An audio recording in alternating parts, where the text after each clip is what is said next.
Hello everyone, welcome back. तो आज हम बैंक रिकन्सिलिएशन का इलस्ट्रेशन नंबर 9 सॉल्व करने वाले हैं।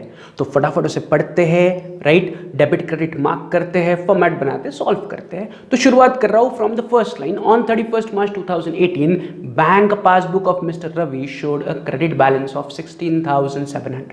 तो 16,700 बैलेंस कहां पर है? पासबुक में है।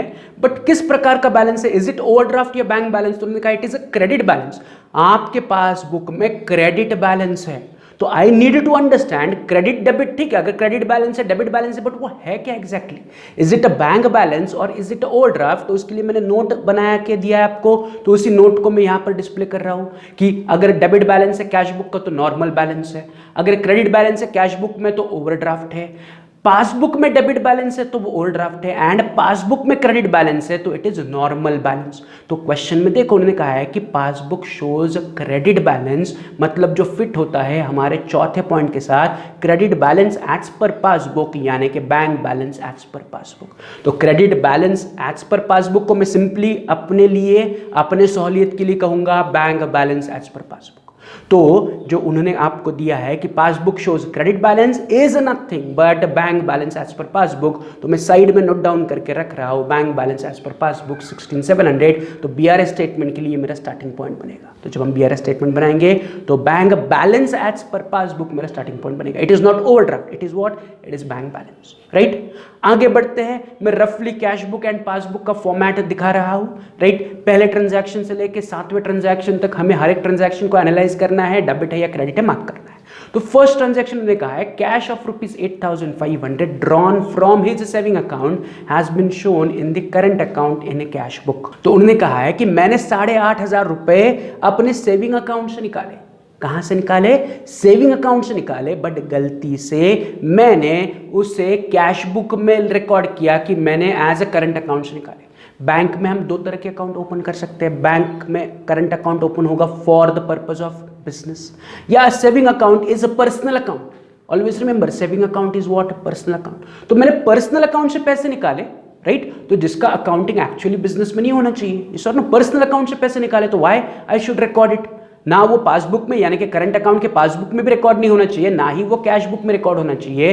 बट उन्होंने ऐसा कहा है कि आपने निकाले सेविंग अकाउंट से, बट गलती से आपने ऐसा अज्यूम किया कि आपने उसे करंट अकाउंट से यानी कि बिजनेस बैंक अकाउंट से निकाला, एंड आपने उसे कैश बुक में रिकॉर्ड कर दिया। So you are recording in cash book की एज इफ आपने बिजनेस बैंक अकाउंट से पैसे निकाले, राइट। पासबुक में इसका एंट्री नहीं दिखेगा क्योंकि पासबुक जो है वो बिजनेस बैंक अकाउंट यानी कि करंट अकाउंट का है।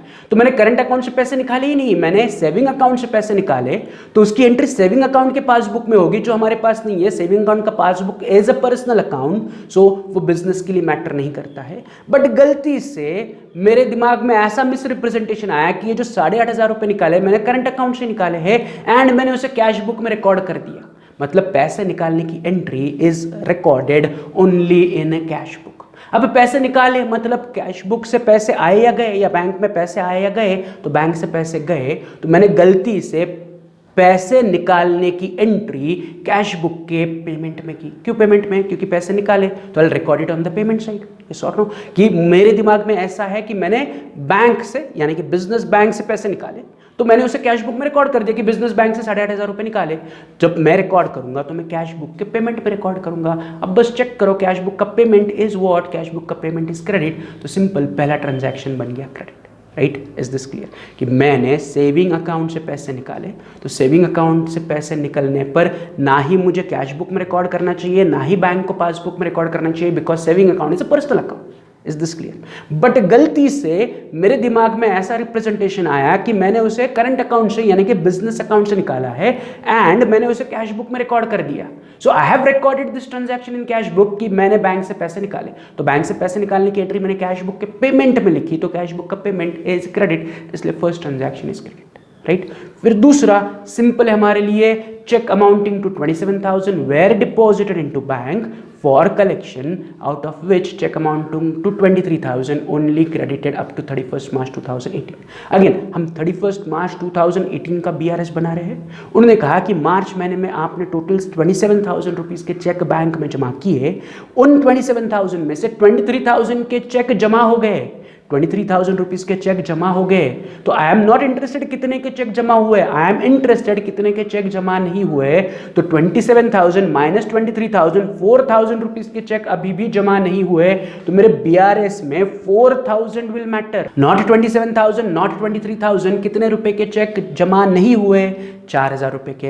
मैंने टोटल बैंक में 27,000 के चेक डिपॉजिट किए, उन 27,000 में से 23,000 रुपीज बैंक में जमा हुए, तो अभी भी 4,000 रुपीज के चेक जमा होना बाकी है, या 4,000 रुपए के चेक का पैसा अभी भी अकाउंट में आना बाकी है। तो 4,000 रुपीज के चेक मैंने डिपॉजिट किए हैं, बट बैंक ने अभी तक कलेक्ट नहीं किए हैं। तो आई हैव टू अंडरस्टैंड कि ये कहाँ रिकॉर्डेड है। तो ये 4,000 के चेक अभी भी बैंक ने कलेक्ट नहीं किए हैं, यस और नो, मतलब it is not recorded in passbook. तो where it is recorded, it is recorded in cash book, right. Cash book में कौन सी तरफ, ऑन द रिसिप्ट की तरफ, क्योंकि मैं बैंक में चेक डिपॉजिट कर रहा हूं, तो डिपॉजिट से बैंक में पैसा आएगा, तो it is receipt for bank. तो जब मैंने डिपॉजिट किए चेक, तो चेक डिपॉजिट करने पर एज अ बिजनेसमैन मैं कैश बुक के रिसिप्ट में रिकॉर्ड करूंगा। अब बस चेक करो, कैश बुक का receipt is what, cash book का रिसिप्ट इज डेबिट, तो जो 4,000 है वो डेबिट बन जाएगा। तो जो सेकंड पॉइंट ऑफ डिफरेंस है उसे मैं कह रहा हूं, check deposited but not collected ₹4,000 and it is debit, right. तो ये दूसरे ट्रांजैक्शन का एनालिसिस हुआ। तीसरी ट्रांजैक्शन दी है, cheque of 40,500 were issued on 25th March, of which only a check of 1,500 was presented for payment on 30th or before 30th March 2018। तो मैंने 40,500 के चेक इशू किए थे, राइट। मैंने लोगों को, अलग अलग पार्टीज को मिला के, सबको मिला के 40,500 रुपए के चेक इशू किए थे, जिसमें से केवल 1,500 का चेक बैंक से क्लियर हुआ, यस और नो। तो फिर से वही, मैंने 40,500 के चेक इशू किए, आउट ऑफ 40,500 ओनली 1,500 रुपीज के चेक क्लियर हुए। तो आई एम नॉट इंटरेस्टेड कितने के चेक क्लियर हुए, आई एम इंटरेस्टेड कितने के चेक अभी तक क्लियर नहीं हुए। तो 4,500 में से 1,500 के चेक क्लियर हुए, मतलब 39,000 के चेक अभी तक क्लियर नहीं हुए। कैसे आए 39,000, 40,500 माइनस 1,500, 39,000 रुपीज के चेक अभी तक क्लियर नहीं हुए। मैंने 40,500 दैट इज 40,500 के चेक इशू किए, आउट ऑफ 40,500 1,500 के चेक सिर्फ बैंक तक पहुंचे, बाकी के चेक अभी तक बैंक तक नहीं पहुंचे। सो 39,000 के जो चेक्स है जो अभी तक बैंक तक नहीं पहुंचे, उसे मैं कहूंगा cheque issued but not presented to bank for payment, कि मैंने चेक इशू किया बट अभी तक वो बैंक में नहीं पहुंचा है, राइट। 4,500 में से 1,500 के चेक बैंक तक पहुंचे, 39,000 के चेक बैंक तक नहीं पहुंचे। तो जब मैं चेक इशू करता हूं तो मैं उसे रिकॉर्ड करता हूं cash book, on which side, on the payment side. तो कैश बुक का पेमेंट इज क्रेडिट, तो मेरा थर्ड ट्रांजैक्शन बन गया क्रेडिट, कि 39,000 के चेक इशू किए, तो इशू करने पर एज अ बिजनेसमैन मैं कैश बुक के पेमेंट पे रिकॉर्ड करूंगा, कैश बुक का पेमेंट इज क्रेडिट। तो तीसरा transaction is 39,000 credit, check issued but not presented for payment, right, 39,000। तो ये तीसरा, ये ऑलरेडी हमने पहले किया हुआ है। चौथा इंपॉर्टेंट है, देखो वो क्या कह रहे हैं, bill receivable 11,700 was discounted with bank and was dishonored on 13th March 2018 and the intimation was received on 5th April 2018। तो 5th अप्रैल को भूल जाओ, अब मुझे कॉन्सेंट्रेट क्या करना है, there is a bill receivable जो मैंने डिस्काउंट किया था एंड डिसऑनर हुआ। तो my question is, the dishonourment 30 March से पहले या 30 मार्च से पहले है क्या, या 31 मार्च से पहले है क्या? आंसर इज यस, कि बिल रिसीवेबल डिस्काउंटेड डिसऑनर। तो मैंने आपको पहले ही कहा था कि जब भी bill receivable discounted and dishonour या बिल डिस्काउंटेड एंड डिसऑनर एक ही महीने में आएगा, bill receivable discounted and dishonour एक ही महीने में, दैट इज हमारे करंट महीने में ही आएगा, तो it is always debit, right. Learn करो इसे, इट इज ऑलवेज डेबिट, कि मैंने बिल बैंक के साथ डिस्काउंट किया था, वो डिसऑनर हुआ, मतलब बैंक मेरे पासबुक से उतना पैसा निकालेगी, तो it is recorded on passbook payment, passbook payment is debit, इसलिए मैंने आपको सिंपली कहा है उसे लर्न करो, it is debit. But dishonour अगर मार्च में नहीं होता तो हम फिर डिस्काउंटिंग को कंसिडर करते हैं, यानी इसे उल्टा, यानी कि क्रेडिट मार्क करते। क्या मार्क करते? Credit. But dishonour is in the same month, that is जिस मंथ में हम डिस्काउंट कर रहे हैं डिसऑनर भी उसी मंथ में है, तो हम उसे डेबिट मार्क करेंगे, नहीं तो हम उसे क्रेडिट मार्क करेंगे। तो ये दोनों एग्जांपल हमने पहले पढ़े हुए हैं, ये इस प्रकार का ट्रांजैक्शन हमने पढ़ा हुआ है, तो चाहिए तो उनको फिर से रिवाइज करो। तो bill receivable discounted and dishonour is always debit, तो मैं उसे सिंपली डायरेक्टली डेबिट मार्क कर रहा हूँ, राइट। फिर फिफ्थ सिंपल है, insurance premium 14,400 paid by bank appeared twice in cash book. वो कह रहे हैं इंश्योरेंस प्रीमियम बैंक ने पे किया, राइट। तो बैंक ने तो उसे रिकॉर्ड किया ही होगा क्योंकि बैंक पे कर रही है, आपने भी उसे रिकॉर्ड किया कैश बुक में बट ट्वाइस। मतलब यहां पर इंश्योरेंस प्रीमियम पे करने की एंट्री बैंक ने की, आपने भी की, बट आपने गलती से अमाउंट 2 बार लिखा या डबल लिखा या ट्वाइस लिखा। तो इसका एनालिसिस करते हैं। पहले इंश्योरेंस प्रीमियम कौन पे कर रहा है? बैंक पे कर रही है। तो बैंक जब हमारे लिए इंश्योरेंस प्रीमियम पे करेगी तो बैंक इमीडिएटली उसे कहाँ रिकॉर्ड करेगी? पासबुक में। पासबुक में वो कहाँ रिकॉर्ड करेगी? पेमेंट में रिकॉर्ड करेगी, बट कितना रिकॉर्ड करेगी? 14,400। मतलब इंश्योरेंस प्रीमियम पे करने की एंट्री बैंक ने पासबुक के पेमेंट में 14,400 ऑलरेडी लिखी हुई है, राइट। आपको भी पता चला कि अरे बैंक ने हमारा इंश्योरेंस प्रीमियम पे किया, तो आपने इमीडिएटली क्या किया या मैंने एज अ बिजनेसमैन क्या किया? उसे इमीडिएटली कैश बुक में रिकॉर्ड किया।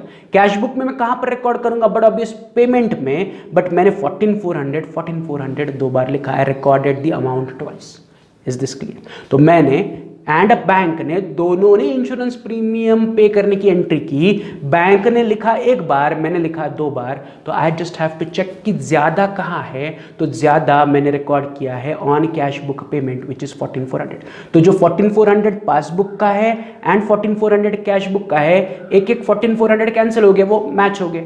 Extra amount 14,400 is in passbook payment. अब बस चेक करो, passbook payment is what? Credit. तो मेरा 5वां ट्रांजैक्शन के आगे मैं लिख रहा हूं एज अ क्रेडिट, राइट। कि एक्स्ट्रा कहां लिखा है? अगेन फिर से वही कि एक्स्ट्रा कहां है, एक्सेस कहां है? तो एक्सेस अमाउंट मैंने कैश बुक के पेमेंट में लिखी है। कितना एक्सेस लिखा है? 14,400। मुझे एक्चुअली 14,400 1 बार लिखना था, मैंने 2 बार लिखा। तो 14,400 जो मैंने एक्स्ट्रा लिखा है that became credit for me. तो जब मैं 5वें ट्रांजैक्शन को अपने BRS स्टेटमेंट में लिखूंगा तो मैं 14,400 उसे क्रेडिट पकड़ूंगा कि मैंने 14,400 एक्स्ट्रा लिखा and which carries a credit balance, तो I take it as a credit, right. फिर छठा, बैंक पासबुक या passbook debit side was overcast by 300। तो it is very simple, passbook का debit side is overcast. Passbook का debit side is overcast. कौन overcast है? Passbook का debit overcast है। तो मुझे इंटरेस्ट किस में है? I am interested always in overcast side. क्या ओवरकास्ट है, क्या एक्सेस है? मुझे हमेशा वही चाहिए। तो पासबुक का पेमेंट इज ओवर, तो पासबुक का पेमेंट इज डेबिट या पासबुक का डेबिट इज ओवर, तो डेबिट इज ओवर। तो मेरे लिए 6th ट्रांजैक्शन बन जाएगी डेबिट, बिकॉज पासबुक का डेबिट इज ओवर। डेबिट ज्यादा है तो डेबिट ही है। अगर डेबिट अंडरकास्ट होता तो मैं उल्टी तरफ जाता और उसे ओवरकास्ट मानता। I am always interested what is overcast, I am not interested what is undercast. तो पासबुक का डेबिट इज ओवरकास्ट, तो डेबिट ही बनेगा हमारे लिए छठा ट्रांजैक्शन, राइट। एंड 7वीं transaction, interest allowed by bank ₹800 appear in passbook only. Again it is very simple, interest allowed by bank. Bank ने इंटरेस्ट अलाउ किया, मतलब हमें इंटरेस्ट दिया, हमें इंटरेस्ट मिला, तो इसकी एंट्री केवल पासबुक में ही है, मतलब कैश बुक में नहीं है, right. So it is very simple, bank ने जो आपको इंटरेस्ट दिया उसकी एंट्री केवल पासबुक में है। अब पासबुक के कौन सी तरफ होनी चाहिए? बैंक ने आपको इंटरेस्ट अलाउ किया, मतलब आपके अकाउंट में इंटरेस्ट जमा किया, मतलब it is recorded on passbook receipt side, आपके अकाउंट में इंटरेस्ट जमा हुआ। पासबुक का रिसिप्ट इज व्हाट? पासबुक का रिसिप्ट इज क्रेडिट। तो मैं 7वें ट्रांजैक्शन को क्रेडिट मार्क कर रहा हूं, तो मैं 7th transaction became credit. Is this clear? तो आफ्टर एनालिसिस मुझे ये फाइनल सॉल्यूशन मिला कि first transaction is credit, second transaction is 4,000 debit, third transaction is 39,000 credit, fourth transaction is debit, fifth transaction is credit, sixth transaction is debit and seventh transaction is credit. तो मुझे कुछ credit कुछ debit, right, analyse करोगे तो there are 4 credit and 3 debit, 4 credit 3 debit है। तो in credit debits को लेके हमें क्या करना है? BRS स्टेटमेंट बनाना है। तो BRS स्टेटमेंट के लिए I will follow this 4 step. Step 1 कहता है फॉर्मेट रेडी करो, तो मैं इमीडिएटली आ रहा हूँ on a fresh page and format ready कर रहा हूँ। ऊपर लिख रहा हूँ in the books of Ravi, BRS that is bank reconciliation statement as on 31st March 2018, particulars amount rupees. पहला काम आसान है, फॉर्मेट बन गया। दूसरा, सिलेक्ट स्टार्टिंग पॉइंट, जो हमने ऑलरेडी शॉर्ट लिस्ट करके या जॉट डाउन करके लिखा है कि bank balance as per passbook is my starting point. तो इमीडिएटली मैं उसे उठा के अपने BRS स्टेटमेंट में लिख रहा हूँ bank balance as per passbook ₹16,700, bank balance as per passbook 16,700। तो स्टार्टिंग पॉइंट सिलेक्ट किया। अब तीसरा स्टेप कहता है select formula as per starting point. तो हमारे पास 4 फॉर्मूलेज है इस प्रकार, तो इन चारों में से मुझे एक सिलेक्ट करना है कि as per my starting point is bank balance as per passbook, यानी कि I have to go with the formula number 2 जो कहता है if starting point is bank balance as per passbook add debit minus credit. तो मैं starting point is bank balance as per passbook, मैं rule apply करूंगा add debit minus credit. तो मेरा formula भी सिलेक्ट हो गया। फॉर्मूला सिलेक्ट होने के बाद अब फाइनली करो क्या, बीआरएस प्रिपेयर करो, प्रिपेयर बीआरएस। तो उसके लिए मैं फॉर्मूला साइड में नोट डाउन करके रख रहा हूँ, राइट। फॉर्मूला कहता है ऐड डेबिट माइनस क्रेडिट। तो मैं क्वेश्चन में से डेबिट के आइटम्स उठा के बीआरएस में ऐड करूंगा, क्रेडिट के आइटम्स उठा के बीआरएस से सबट्रैक्ट करूंगा, starting with add debit, right. तो मुझे डेबिट के आइटम्स ऐड करने हैं, तो मैं अपने स्टेटमेंट में लिख रहा हूँ ऐड, राइट। एंड मुझे कौन से आइटम्स ऐड करने हैं, डेबिट के। तो मैं क्वेश्चन में केवल डेबिट के आइटम्स हाईलाइट कर रहा हूँ। ट्रांजैक्शन 2, 4 एंड 6 आर डेबिट के डिफरेंसेस, उन्हें एक एक करके मैं बीआरएस स्टेटमेंट में लिखता जाऊंगा, starting with the first debit का पॉइंट ऑफ डिफरेंस, जिसमें उन्होंने वेरी क्लियरली कहा है कि आपने 27,000 रुपीज के चेक बैंक में जमा किए थे कलेक्शन के लिए, बट बैंक ने 27,000 में से 23,000 के चेक कलेक्ट किए, 4,000 रुपए के चेक अभी तक बैंक ने कलेक्ट नहीं किए। तो हमारे बीआरएस में इंक्लूड ओनली 4,000, जिससे मैं कहूंगा check deposited but not collected, right. तो सिंपली मैं डेबिट का पहला आइटम उठा के अपने स्टेटमेंट में लिख रहा हूं as cheque deposited but not yet collected by bank ₹4,000। मैंने चेक डिपॉजिट किया बट 4,000 रुपए के चेक अभी तक बैंक ने कलेक्ट नहीं की। सिंपल। तो ये डेबिट का हमारा पहला डिफरेंस हुआ। अब डेबिट का दूसरा डिफरेंस इज, उन्होंने कहा है कि bill receivable discounted and dishonour, कि बिल रिसीवेबल हमने बैंक के साथ डिस्काउंट किया बट वो डिस्काउंटिंग के बाद डिसऑनर हुआ, तो बैंक डिसऑनर के लिए हमारे बैंक से उतना पैसा निकाल लेगी। तो it is recorded on passbook payment and it is always debit. Passbook payment is debit, हमारे अकाउंट में उतना पैसा चार्ज किया जाएगा। तो dishonour is always debit, right. तो उसको मैं उठा के अपने स्टेटमेंट में लिख रहा हूँ discounted bill dishonour not recorded in cash book. Discounted bill dishonour not recorded in cash book 11,700, कि डिस्काउंटेड बिल डिसऑनर हुआ, हमारे पास उसका कोई इंटीमेशन ही नहीं है। 31 मार्च से पहले हमारे पास उसकी कोई इन्फॉर्मेशन ही नहीं थी, इसलिए हमने उसे कैश बुक में रिकॉर्ड नहीं किया। तो डिस्काउंटेड बिल डिसऑनर की एंट्री केवल पासबुक में है, कैश बुक में नहीं है। ऐसा मैं यहाँ पर लिख रहा हूँ कि discounted bill dishonour not recorded in cash book 11,700। ये सिंपल है। अब डेबिट का तीसरा एंड आखिरी point of difference is simple, passbook debit side was overcast. तो कुछ सोचने की जरूरत नहीं है, सेम स्टेटमेंट उठाओ, नीचे लिखो passbook debit side was overcast ₹300। Passbook debit side was overcast ₹300, very simple. तो यहाँ पर तीनों डेबिट के पॉइंट ऑफ डिफरेंसेस आ गए, उनका सम मुझे आउटर कॉलम में लेके जाना है 4,000 plus 11,700 plus 300, total to outer column is 16,000। तो जो डेबिट के पॉइंट ऑफ डिफरेंसेस है they are equal to 16,000। Rule के हिसाब से मुझे डेबिट के point of differences starting point में ऐड करने हैं। तो 16,700 स्टार्टिंग पॉइंट प्लस 16,000 डेबिट के पॉइंट ऑफ डिफरेंसेस, मेरा सब टोटल आ रहा है 32,700। 16,700 plus 16,000 is 32,700 as my subtotal after adding debit के point of differences।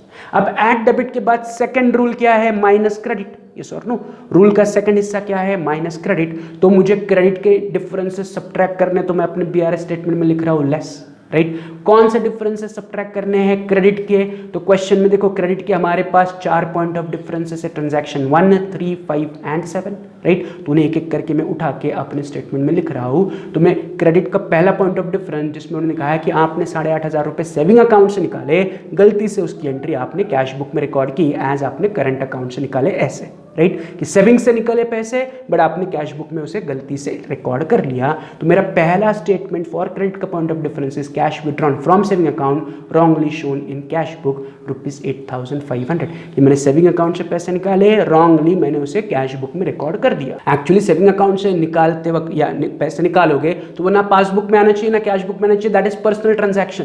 So you no don't need to record it in cash book, but आपने गलती से उसे cash book में रिकॉर्ड किया, यस और नो। तो पासबुक में तो एंट्री नहीं होगी, क्योंकि पासबुक इज फॉर बैंक यानी कि करंट अकाउंट, तो करंट अकाउंट में तो एंट्री नहीं दिखेगी, बट आपने गलती से उसे कैश बुक में रिकॉर्ड कर दिया। वही मैं यहाँ पर लिख रहा हूँ कि सेविंग अकाउंट से निकाले हुए पैसे की एंट्री मैंने कैश बुक में दिखाई, विच इज रॉन्ग 8,500, राइट। फिर क्रेडिट का सेकंड पॉइंट ऑफ डिफरेंस की check issued but not presented for payment 39,000। Total मैंने 40,500 के चेक इशू किए थे, उसमें से 1,500 रुपीज के चेक बैंक तक पहुंच गए, 39,000 के चेक अभी तक बैंक तक नहीं पहुंचे, जिसे हम नॉर्मली क्या कहते हैं, cheque issued but not presented to bank for payment. तो वही मैं सेकंड क्रेडिट उठा के नीचे लिख रहा हूँ, check issued but not presented for payment ₹39,000। Check issued but not presented for payment 39,000, right. तो ये मेरा क्रेडिट का सेकंड पॉइंट आ गया। क्रेडिट का तीसरा, इंश्योरेंस प्रीमियम बैंक ने पे किया, आपने उसे रिकॉर्ड किया ट्वाइस, तो मैं स्टेटमेंट फिर से वही सिंपली उठा के नीचे लिख रहा हूं।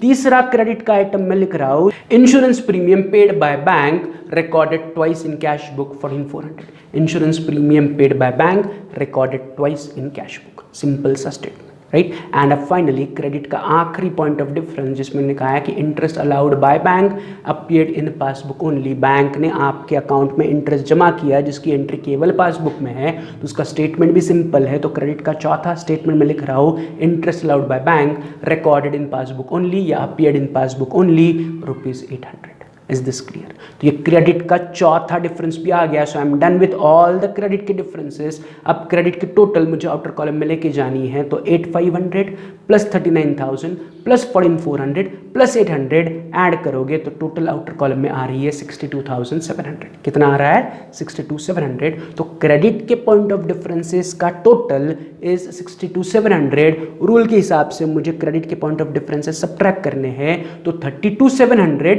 Minus 62,700 will give me minus 30,000। क्या आ रहा है आंसर? देखो माइनस 30,000। 32,700 छोटी अमाउंट है, 62,700 बड़ी अमाउंट है, तो छोटी अमाउंट माइनस बड़ी अमाउंट, मुझे आंसर मिल रहा है -30,000। तो जो नेगेटिव साइन है वो मैंने बस समझने के लिए लिखा है, आपको आपके नोटबुक में लिखने की जरूरत नहीं। For understanding purpose I am writing it as minus, right. अब माइनस है तो इस माइनस के लिए मुझे यहां पर कुछ लिखना पड़ेगा, तो मैंने स्टार्ट किया था विद बैंक बैलेंस। अब बैंक बैलेंस नेगेटिव आ रहा है तो मैं उसे कहूंगा बैंक ओवरड्राफ्ट। बैंक बैलेंस से शुरुआत किया था, bank balance gone into negative, तो मैं उसे बैंक ओवरड्राफ्ट लिखूंगा। तो मैं माइनस साइन हटा के उसकी जगह ओवरड्राफ्ट लिख रहा हूं, राइट, या बैंक ओवरड्राफ्ट लिख रहा हूं। अब मैंने शुरुआत किया था bank balance as per passbook, तो मेरा एंड आंसर मुझे मिला bank overdraft, but as per what? तो एज पर कैश बुक। तो bank overdraft as per cash book will be my final answer for this question. तो ये illustration 9 का final answer -30 आया, तो माइनस है इसलिए मैं इसको ओवरड्राफ्ट कह रहा हूं। एंड मैंने शुरुआत किया था पासबुक से, तो मैं overdraft as per cash book लिख रहा हूं as my final answer. Is this clear? तो यहां पर हमारा इलस्ट्रेशन 9 कंप्लीट हुआ। कल हम इलस्ट्रेशन नंबर 10 सॉल्व करेंगे, तो एज अ होमवर्क इलस्ट्रेशन 10 पढ़ के उसके डेबिट क्रेडिट एंड उसका फॉर्मेट रेडी करके रखो, राइट। चलो तो मिलते हैं कल, तब तक have a good day, see you, bye.